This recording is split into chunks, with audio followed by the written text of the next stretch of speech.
کابرای بوو جگەرەی کێشا لەگەڵ ڕێز و حرمەت وای کە جگەرا کێشێ جگەرەی کێشا پاکەتەکە دانرا ئەوە پاکەتەکە هەڵەگرەی و ئەوە سێ جگەرەی تایە کوڕێکی ئەم پیاوە درۆکە پێنجی تیاشێت لێ گەڕەکەی ناگەواز لێوەتی ناباب فێر نەبێ و دزیەکە و کوڕ دەلێ گەڕەواز لێ بەقەینا بەخوا من تەحمل ناکەم بابە تۆ قچی ڕەسە واز لێ بن بابی خوا مشکلە نییە حرام و بە حرامیش ێفا قەیچێکە لێ گەڕێ وتی نا بەخوا بینە وڵا ڕۆژێ پاکەتەکەی گەوتی دوو جگەرەی تیاتمان قەیچێکە هەڵگرا وتی ئەتخوا زەحمە نەوزگەرمە کە سەیری کردی سیانی تیاوتی ئەو تۆ عیب ناکەی موچارە فێبووی ئەو جگەرەی زیا هەڵەگری ئەمانە لە دوکانەکە وتی جا تۆ قچێ تۆ محامی وتی وەڵڵاهی مامۆستا بە حرامیم خوار ئەمەنگە خۆش بوو خۆی حرامە بە حرامیش خوا زۆر بەلەزەترە ئەم زینایەش زۆر بەلەزەترە کە بە حرامی ئەنجامیدا چونکە شەیطان پێی خۆشە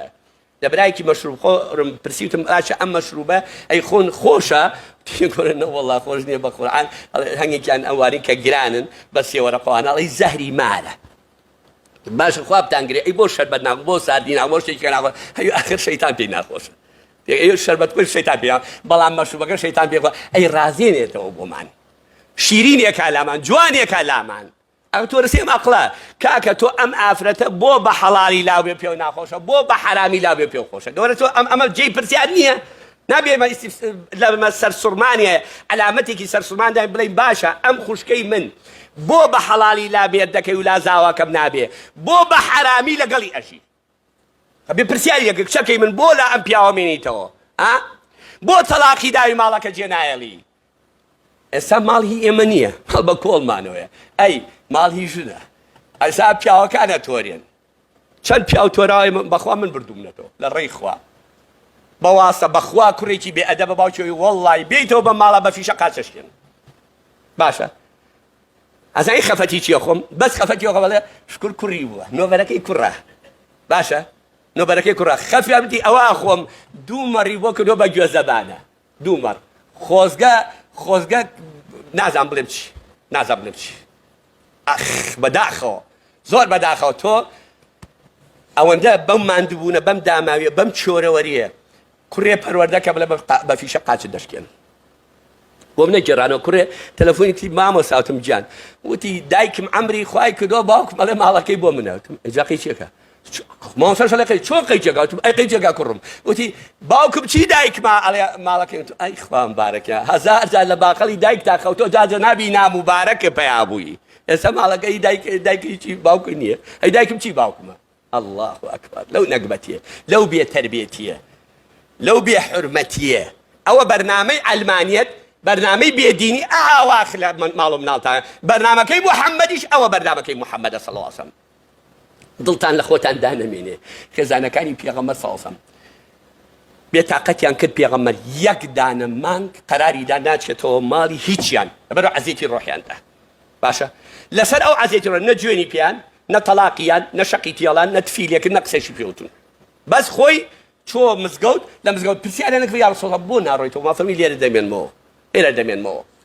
لا سەحابەکانیش ئاشکرای نەکرد کە مەوزوعێکی وا ڕوویداوە و نامەوێت بچمەوە ماڵەوە باشە تا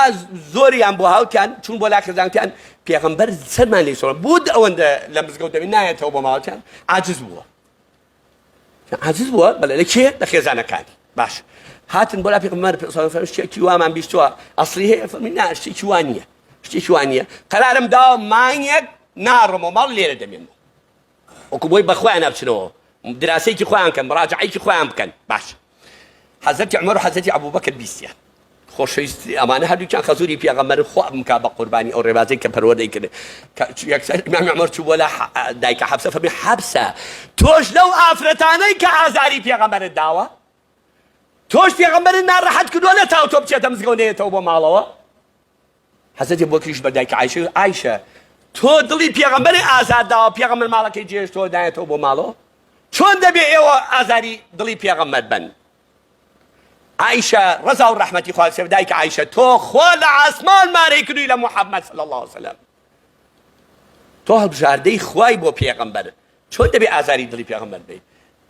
لە ڕۆژی 29 بۆ ئێوارەکەی پێغەمبەرگیان فەرمی دەچمەوە بۆ ماڵەوە یەکی لە سەحابە فەرمی یا ڕەسوڵ تۆ فەرمووتە مانگێک دەمێنمەوە مانگکە ڕۆژێ فەرمی مانگی عەرەبی زۆربەی 29 خۆم تاوا کردەوە دەڕۆمەوە بۆ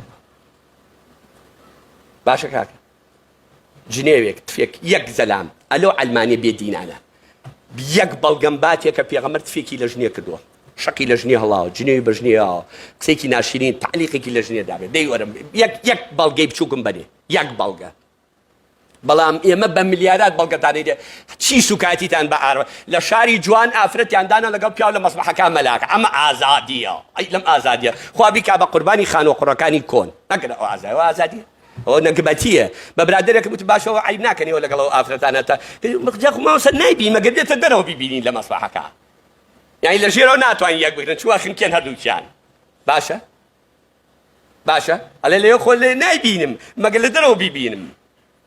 باشە ئافرەتیان هێنا خستیانە ساحە و هێنان تا کردیان بە سایقی ئۆتۆمبیل و کردیان بین و قوڕیان کرد بەسە ئێستا ئافرەتان ئەوە داماون وازانێک گەورە بوون کاتی خۆی حکومەتی عراقی لەو وڵاتە ڕۆوە ئەم هەوێنە ئەو ڕشتی ئەم نەخشە ئەو ڕشتی کاتی خۆی هات کرێکاری کرد بە مۆزەف کرێکار عینوانی نەما تیان کرێکار پێی ناڵێن کرێکار پێڵێکی مۆزەف باشە کابرایە بۆ ئەمە بە سزمام و نەماوەسە خوا عەفویکە ئەوی لەم دوا بەدوا ئەگەر مدیرەکەم پێم بڵێ ئەوە بکە لەم کوڕە بڕۆ منیش مۆزەفم نەکبەت تۆ کارگوزاری بەعکس ئەو کۆمەڵێ هینی هەبوو بڵێن تەرفیعات و هینی هەبوو هەموویان لێک گرتەوە ئەمە هیچی بووم بە مۆزەف کوڕە قوڕ کرا بەسەرتا معاشەکەتیان دابەزان ماڵیان وێران کردی نەکبەت نێزانی تێناگەی وێزانی کە بۆ بە مۆزەف ئیترە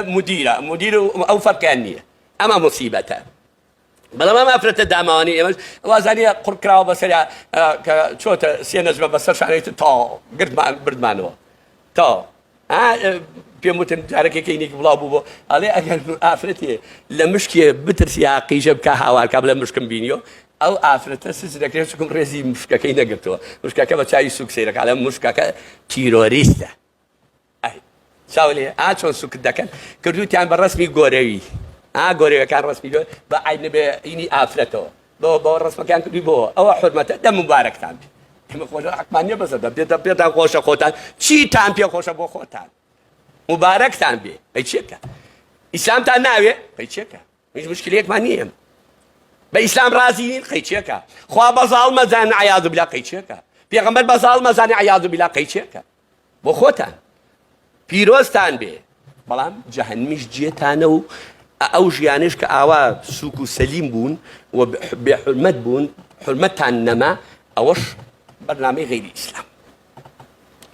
با بچمە خزمەتی قورئانە فەرمێ وعاشروهن بالمعروف ئێوە بە جوانی معاملە لەگەڵ ژنان بکەن بە جوانی معاملە بە زمانی شیرین بە قسەی خۆش باشە پێغەمبەر فەرمێ هەر پیاوێ چووە ماڵەوە سەلام کە لە خێزانەکەی شەیطان لە ماڵەکەیان دەرەچێ باش دەفەرمێ دەستی بەرێ لەگەڵ خێزانەکەی تەوقە بکە گوناحەکانیان لە بینی پەنجەکانیان نۆکەوێتە خوار و پێشەوەی دەستیان لێک بێت پێغەمبەر فەرمێ گەورەترین خێر ئەوەیە لوقمەیە من بۆ دەمی خۆم حازر کەم بێم بە خێزانەکەم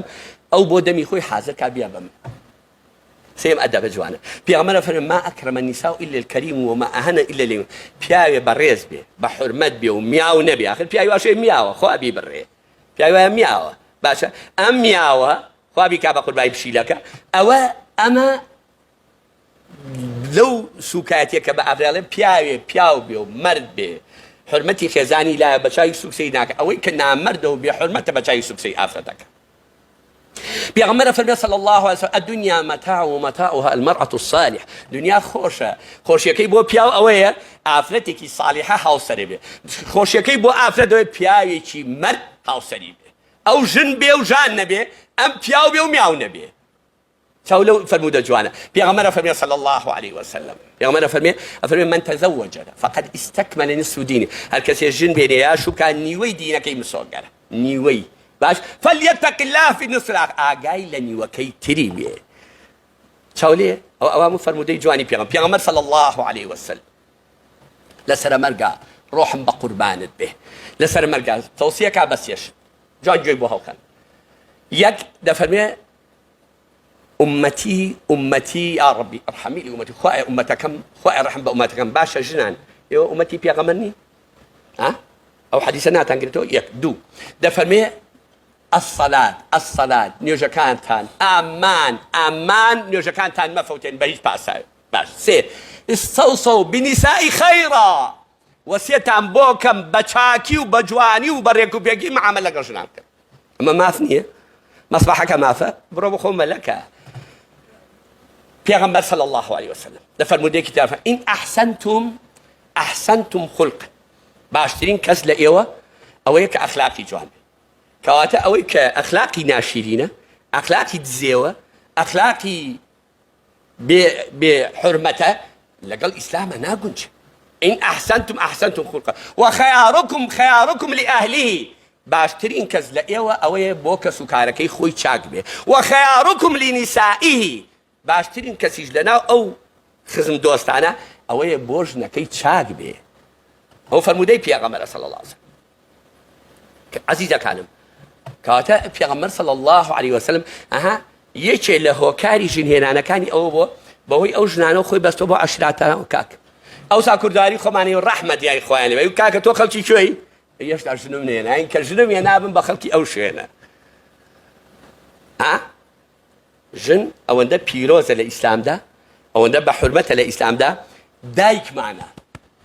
هەر کەسێتی گوناحی هەڵوەرێ با بچێ چاکە لەگەڵ دایکی بکە دایکی لە خۆی ڕازیکە ئەوە بەرنامەکانی دەستی بەشەرە بە قوربان دایکت دەبا بۆ خەوەتی پیری ئەوە بەرنامەکانی دەستی بەشەرە کەوای لە تۆکرۆ فلیپینی یەگری بۆ دایکت پێ عیب بە خزمەتی دایکت پێی ئەو بەرنامەکانی دەسەری بەشەرە ئێمە نییە ئێمە ئەو کاتەمان پێخۆشوە کە خزمەتکاری دایکمان بین وە لە خزمەتی دایکمانان باشە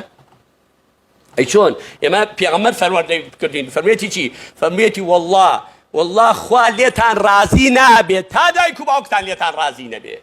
صحابه فرمي يا رسول الله ڕێگەمە دەی بێم بۆ بەهەشت فەرمی بۆچی دەی بۆ جیهاد فەرمی لەبەرەوە دێم بۆ جیهاد لەبەر ئەوەی کە بەهەشتم دەستکەوێت فەرمووی دایکت ماوە فەرمی دایکت ڕازیە لەگەڵ ئێمە دێ فەرمووی نا پێی خۆشە فەرمی ئەگەر تۆ باشی دەستکە بچۆ دایکت ڕازیکە ئەی خەجاڵەت بن یاخوا قەرزار بن ئەم هەموو درۆیە چۆنەکەن نووسەرێکی بەڕێز حەزەکەم ئەوە تەوسیەتان بۆکەم بیکڕ نامیلکێکە بە 1500 سەد فەرمودەی پێغەمبەری هێناوە لەسەر ئافرەت سەد فەرمودەی پێغەمبەری خوا بەرەکەڵخیتە قەڵەمەکانیان خوا ئێجەزایان بیتەوە خوا نمونە ئەمسالیان زیاگە سەد فەرمودەی ئافرەت لەسەر ئافرەت کە پێغەمبەر ئەمە کەم ئەمە بەشێکە مشتێکە لە خەرمایە سەد فەرمودەی پێغەمبەری هێناوە بەس لەسەر مەسەلەی ئافرەت سەد فەرمودە یاخوا قەرزار بن ئەوانە نە خوێنەوارن نە شارەزان نەزانن نەفامن وەرە دریاسەی ئیسلام بکەن من عمل صالحا من ذكر أو أنثى وهو مؤمن هر کسی که دوی چاکا پیاو بیاوی ئافرەت لا خوا فەرقی نییە خوا بە چای عەدا ژنێ زیناکە پیاوێ زیناکە عقوبەکان وەک یەکە پیاوێت زیەکە ژنێت زیاکە عقوبەکان وەک وایە باشە نەفەقەی ژن لەسەر پیاو واجبە نەفەقەی پیاو لەسەر ژن واجب نییە غەسبە لەسەرمانیمە ژنەکانمان بەخێوکەین زۆر پێم شەرمە زۆر پێم عەیبە من دانیشم لە ماڵەوە دایبی بگۆڕم شیر بم بە بەبەکە ماڵ پاکەمەوە چێژ لێ نێم خێزانەکەشم لە دایرە بێ ئەو بۆ خۆی من بەخێوکە کوڕەکانی ئێستا بەداخەڵم کە جەجواڵی وەرە ژن بێنە مۆزەفەیە ئەگە مۆزەفەی نەبێ نایە چونکە ئەم دێوجامەیەتی بۆ خۆی بەخێوکە ئای کەس شەرمەزاریە کە شەرمەزاریە تاوەڕوان بی ژن بەخێوکە ئەو بەخێومان ناکە حاڵمان وایە جاوەر بەخێومان کە پڕ بەسەرمان وەڵا ئیتر ئەوەی کە دەرەکرین ئەوەی کە ماڵوێرانە بین نا هیچ چیەکە خۆر شەرەڕێی پێداوە با مافرەتە لە دایرا بێ مەنعی دایرەکەی لێ ناکەی با خزمەت کات دکتۆرە مهندیسە مامۆستایە چای ماچەکەین ڕێز و حرمەتمان هەیە بۆی بەڵام نابێ بیکاتە وەرەقەیەکی زەخت بۆ بنی بەکات بێت ڕۆژێ بە ئافرەتێک لەگەڵ مێردەکەی هەردووکی ئەو محامی وتم دادە تۆ بێ ڕێز لەو مێردە بگری بۆ ڕێزی لێ بگرم وتم لەبەرەوەی مەسئولی تۆیە وتی میچ مەسئولم نییە وتم چۆن مەسئولی ئەو مدیری ماڵەکەیە وتی ناشتی و ئەو لا تۆ هەیە لا ئێمە نییە وتم چۆن وتی ئیتیفاقم لەگەڵ کردووە ئەو محامیە میش محامیم دینارێ پەیاکە دوان پەیاکەم ئەنجا پێم وتووە قاب شۆم جلە شووی جلب شۆم دایبیە گۆڕی دایبی گۆڕم گسکە دەی ئیتیفاقم لەگەڵ وتم دەکا کاسم چۆ دەرەوە عەزیەتی ڕۆحی من بۆی کە تۆ ئیتیفاقم وەرکردووە من چی لێ بکەم بڕۆ خوا حافیزی بێ بەقوربان بڕۆ گسکی خۆ بۆ دایبی خۆ گۆڕە بێ منەت دانیش بەقوربان مبارەکە بێ ئەی چێکە ئەوەیە ئەوە موسیبەتە بە قوربانتان لەبەرەوە عەزیزەکان ومەتە نازارەکەی پێغەمبەر صلی الله علیه خێزان ئەگەرتانەوێ بەختەوەر بێ ڕووبکەنە خوا ڕووبکەنە پێغەمبەر صلی الله علیه هەر مەدرسەکەی پێغەمبەر کاڵە ڕووبکەنە پێغەمبەر ڕێنمایەکانیەتی نەخوا بەس خوا پەرستین ئەگەتە لێ بەهەڵەدا نەچ لەبەرەوە عەزیزەکان وتارەکەم بۆ تەواو نابێ منیش نامێ زۆر عەسیەتان بە بەڵام ئەگەر خوا پشت و پەنامان ئەمە مشتێ بوو لە خەرمانێ مشتێ بوو لە خەرمانێ ئەمە ئیکتیفایە زۆر کەس هاوار لێماکە مامۆستا بە قوربانتان لە جوما کوڕە باوکە ئەو وتیان کابرا بوو زەلامی لێ پرسیتی فڵان کەس زۆر بەخیرەت بوو جاران ئێستش ئاوا بەخیرەت ماوەتی ئەرە وەڵڵا ئەومە بەخیرەتە جارە بە قسەی خواش ناکە ئەعیاذ بالله ئەعیاذ بالله ئێستا ژنەکانی ئێمەیە پیاوەکانی بە قسەی خواش ناکەن ئێمە موسیبەتە ئەوە نەگبەتیە ئەوە ماڵوێرانیە ئەوە نەدامەتە عەزیزەکانم لەبەرەوە با هەمومان ڕووبکەینە خوا بۆی بەختەوەر بین بۆی ئاشتی و ئاسایش و ئارامی بگەڕێتەوە بە ناو خێزانەکان بۆی من بزانم باوکم ژنەکەم بزانێ دایکە ئەو بزانێ هاوسەری منە من بزانم هاوسەری ئەوم با بزانین دایک و باوکم و نەسەب و مام و خاڵ و پورزا و ئامۆزا و خاڵۆزامان بۆ دیاری بێ ئەگەر ئیسلام نەبێ ئەوانە هەموویە فەوتێن نامێنن پێغەمبەر صلی الله علیه وسلم بە کوڕەکەی فەرموو چی ئەمە ئاخر قسەم بدە لە سەرمەرگا بووی گیانی لە گیان دەرچوو نابوو هەواڵێندا بە پێغەمبەر ئەم پیاوە زۆر بە سەرمەرگەوە گیانی دەرناچێت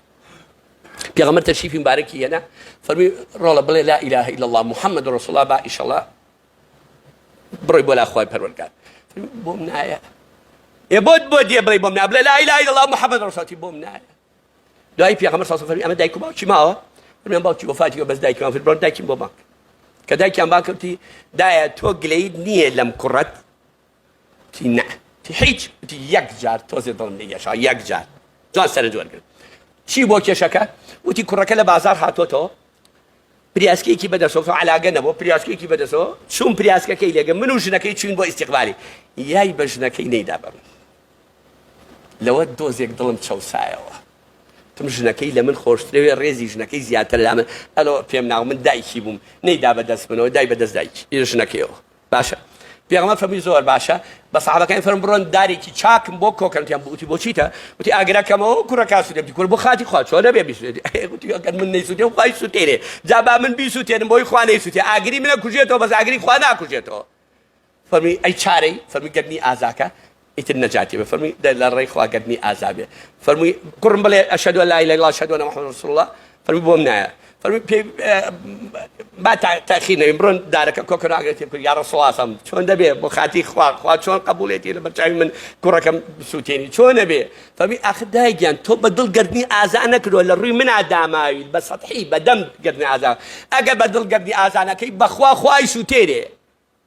فەرمووی دە فی سەبیل الله لە ڕێی خوا لە ناخی دڵمەوە خوا گەردنی ئازا بێ فەرمووی دەبڵێ فەرمووی لا ئیلاهە ئیلا الله محەممەد ڕەسوڵ الله گیانەکەی دەرچوو پێغەمبەر کە چوو بۆ جەنازەکەی لەگەڵ بۆ سەر قەبران لە لێواری قەبرەکە فەرمووی ئامان ئومەتی پێغەمبەر ئامان بیکەن بە خاتی خوا ئاگاتان لە دایکتان بێ نوێژتان ڕۆژووتان حەجتان زەکاتان ئیحسانتان خوا لێ قبوڵ ناکە ئەگەر دایکتان لێتان ڕازی نەبێ با لێرە ئیشارەتی دایکی وا شوێ غەزەبە ئەو دایکە ناڵێم ئەو دایکاڵم کە پەروەردەی قورئان و سونەتە بەڵام کە دایکیشی بێدینیش بێ نابێ بێ ئەدەبی بکەی بەرامبەری نابێ عەزیەتی ڕۆحی بێ نابێ ئیهانەی بیگە خوا بە باوکی ئیبراهیم پێغەمبەر عەلەیهی سەڵاتو وەسەلام فەرمووی یا ئەبەتی بە زمانێکی شیرین قسەی لەگەڵەکەی بەڵام نابێ بێ ئەدەبی بکەین بەرامبەر دایک و باوکمان بە پاساوی ئەمە نوێژ ناکە ڕۆژوو ناگرێ نازانم چیەکە چی ناکە ئەوانە هیچ پاساو نین بۆی تۆ بێ ئەدەبی بکەی بەرامبەر بە دایک و باوک باشە چکم کوڕێک گوتی مامۆستا دایکم ئەچێ سوالەکە وتی منیش دایبی کە بە خاتی خوا ئێمە بە دەفتەر ئەڵێین یەک سوال مەکە دایگیان ئێمە خانومان هەیە ماڵمان هەیە شکر پارەی چاکمان هەیە وەڵڵی ڕۆڵە بۆیە سوالەکەم بۆی حەیەوە بەرم ئەی تو خوا ئەمە دایکە خوا دایکی وا بە کەس نایە ئەخە خۆ دایکی واشێ بەڵایە دایکی وایە بە کچەکە کچە تێوەلەت کەچی هاتە بەسەر دای پیرێژنی یا بەم ناکەی تۆ مناڵی هەلێسەوە بە ڕۆژوە بێ و نوێژەکە ئەمە خەریکی شێتە بی ئەمە دایک نییە من سەرەتانە ئەبێ سیفەتی دایکێتی تیا مەوجود بێ ئەگەر سیفەتی دایکێتی مەوجود دایک و باوکمان لێمان ڕازی نەبێ خواش لێمان ڕازی نابێت دەخوای لێمان ڕازی بی خوای لێمان خۆش بی خوای لە گوناحمان خۆش بی لە گوناحی دایک و باوکمان خۆش بی لە گوناحی مردوەکانمان خۆش بی لە گوناحی حاجی حەمومین خۆش بی خوای لە مردوی هەموو لایەکمان خۆش بی قەبرەکانیان بۆ بکەی بە باخی لە باخەکانی بەش بۆ خاتی ئیسمی عاظەمت بۆ خاتی نەوەن و ناوجوانەکەی خۆ خوا لە بەڵا موسیبەتی ئەرز و ئاسمان بمان پارێزی بارانی بە ڕەحمەتمان بۆ بارێ خوا بارانی بە ڕەحمەتمان بۆ بارێ خوایە مانگی مەولودی پێغەمبەر صلی الله علیه وسلم تێپەر نەکا هەتا بارانی بە ڕەحمەتان بۆ بارێ یا رب العالمین ئەم کانی و کاریێز و شەم و شی و دۆڵانە چاوەڕوانی ڕەحمەتی تۆن خوا ڕەحمەتی بۆ بنێری یا رب العالمین بەزەی بە فەلاحەکانە بە جوتیارەکانە بە کرێکارەکانە بێتەوە یا رب العالمین بەزەی بە بێزمان و حیوانە و پەلەوەر و باڵدارەکانە بێتەوە بۆ خاتی دەون و ناو جوانەکەی خۆ بارانی بە ڕەحمەتمان بۆ بارێ خوا بارانی بە ڕەحمەتمان بۆ خوا شیفا بۆ هەموو نەخۆشەکان بنێری کاک ئەشرەف و کاک تاریخ و ئەو برانی کە جڵدەلی داوان یا شەکرانە یا زەختیانە یا نەخۆشی دڵیانە یا نەخۆشی فەقەراتیان خوا شیفایان بۆ بنێری بۆ خاتی ئیسمی عەظەمی خۆت ئەوانەی کە نەخۆشی نەفسیان یا کێشەی کۆمەڵایەتیانە خوا ئەو خێزانانەی کە کێشەی کۆمەڵایەت خوا کێشەکانیان بۆ حەڵکەی گرێکوێرەکانیان بۆ بکەیتەوە تۆ مقەلیب القلوبی دڵیان لە ئاستی یەک پاکەیتە بوغز حقد غەرەز کیبر شەیطان سحری ساحرە مەلعونەکان لە ماڵی کەسمانە نێڵی خوایە خوای لەو شەیطانە مەلعونە لەو ساحرە مەلعونانە خوا بمان پارێزی خۆمان و ماڵ خوا ڕەحم بە خوێندکار و قوتابیەت چاوگەش و جوانەکانمان بکەی ئەو هەموو خێرە و سەدەقەی کە لە کوردستان ئاکرێت لەبەر خۆشەویستی ڕەزامەندی تۆ و خۆشەویستی تۆ خوایە لەبەر مەحەبەتی پێغەمبەر صلی الله علیه و سلم کە پێغەمبەر عەبدی تۆیە و ئومەتی ئەوین ئێمە خوا ئەو خێرەمان لێ قبوڵ کەبی کەی بە دابەزیری باران بە بەرزبوونەوەی غەزەبت بە شیفا بۆ نەخۆشەکان بە گەڕانەوەی زوڵمی ئەو زاڵمانە کە شەرم لە مانگی مەولودی پێغەمبەر ناکەن ئێران و تورکیا قەسی ئەم دیاتانەی کوردستان دەکەن خوا لیان قبوڵ نەکەی بۆ خاتی ئیسمی عەظەمن یەکێتی و برایەتی و مەحەبەت لەناو ئەم میلەتە دروستکەی تەفرەقە و دووبەرگی و ناوکۆچی و بێشەرعی لەناو ئەم میلەتانە هێڵی هەر کەس دڵسۆزی ئەم دینە و میلەتە خوایە مۆفەقی کەی خوایە پشتی بگری خوایە سەریخی هەر کەس دوژمنی ئەم دینە و میلەتە خوا هیدایەتی بە ئیسلاحی حاڵی کەی چاکی کەی ئەگەر چاک نابێ بە لوتفی خۆی ڕانێت و بنعەدلێکی کەی ڕەحم بە گەنجە جوانەکانمان بکەیت دەرەوەی وڵاتن خوا عەقیدەیان شەرەفیان کەرامەتیان پارێزن ئەوەی دایک و باوکیان بەسەرەکەن و کەسوکاریان بەسەرەکەن دەستیانەی لە کارەکەرەکانە خوا بەرەکەتی ئەرز و ئاسمان بەسەریان ئابرژی خوای ئەوانەشی لەو مەشروعی ئاوەی ئێمە بەشداریان کردوە بە قسەیەکی خێر بە بەدەن بە پارە خوا بەرەکەتکەی ڕزقیان بەرەکەیتە عومریان بەرەکەیتە ڕزقیان بەرەکەیتکە زمانیان پارە وکە لەسەر جوابی مەلەکەین یا رب العالمین ئەوانەی ئەو لەو چێشتخانانەی کاک ئەحمەدی شێخی سلێمانی و خانەقەی مەولانە و سابوونکەران و خەستەخانەی هیوا ئەو چێشتخانانە کە لەبەر خاتی تۆ نانەدەن بە خەڵک خوایە ئەو خێران لێ قبوڵ بکەی بارانمان بۆ ببارێنی شیفا بۆ نەخۆشەکانمان بدێری یا رب العالمین خوای ڕووی ڕەحمەتاتی عاقبەتمان بەخێرکەی کۆمەڵێک خزمەتکاری میحرابی پێغەمبەر صلی الله علیه وسلم هەموو بە یەکی بە نەخۆشێکەوە گرفتان خوا دەرگای خێران لێ بکەیتەوە بۆ خاتی ئیسمی عەظەمی خۆت خوا ڕەحم بە موسڵمانانی دەرەوە و ناو وڵاتکە یا رب ئەم کوردستانیش گیرێنی ئێمە لە فیتنەی گێڕان لە شەڕی شەڕەنێزان لە زوڵمی زاڵمان لە وڵاتانی دراوسێ لە خێریان بێبەشمان مەکە و لە شەڕیان بە دوورمان کە خوایە بۆ خاتی ناو جوانەکانی خۆ ئامین آمين والحمد لله رب العالمين. كنال BK4 لا خەمی هەمووان کۆکەرەوەی کوردان لە تاراوگا بەگشتی لە ئەوروپا و بەریتانیا کەناڵی BK4